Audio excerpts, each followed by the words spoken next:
I think even for myself and Jeff, even you heard in his own story, it wasn't until last year that he actually kind of discovered the Enneagram. But I mean, since it's been around so long, and especially in the last couple of years, like you said, in Christian circles, I mean, I've heard everything from, it's a demonic symbol, the 9-pointed star, to it's just leaning too heavily into popular psychology.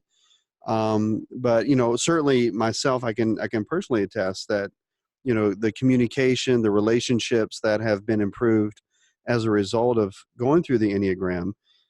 How did you actually get involved with it? Yeah. So back in the early 2000s, my husband was in seminary and we had 2 little kids. And I don't know what you guys are like when you have 2 little kids and you're newly married. It's like, I don't understand myself, let alone understand you. I don't understand my kids. So I kept falling in the same common pitfalls time and time again, and just really was frustrated and discouraged. And it was at that time that a friend of ours showed us Richard Hmm. Rohr's book, The Christian Perspective to the Enneagram.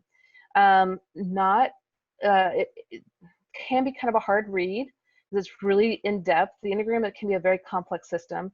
And so at your Enneagram coach, what we're really trying to do is take this very complex system and make it easy to understand from a gospel-centered perspective. So back then, for some reason, I just could understand it. And it's, I've been with it for almost 20 years. And how to understand the Enneagram for those that are really new to it is literally it's your internal GPS. It is just letting you know when you're veering off course, your best path, and then what it looks like for us to become more like Christ at our healthiest trajectory. And so the Enneagram is just a tool. It is neither good nor bad. It really depends on who's using it, right? It's Hmm. just like a hammer.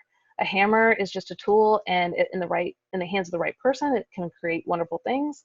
And then in the hands of the wrong person, it can have destruction. So we're using the Enneagram to point people back to Christ, point people back to how God created them, and to be more like Christ. So the Enneagram is just illuminating your heart condition, letting you know, are you aligned with the truth of the gospel, misaligned, or out of alignment with the truth of the gospel? And so that we can come back into surrender and dependence on what's true from the gospel versus just our own ways of thinking, which can really lead us astray.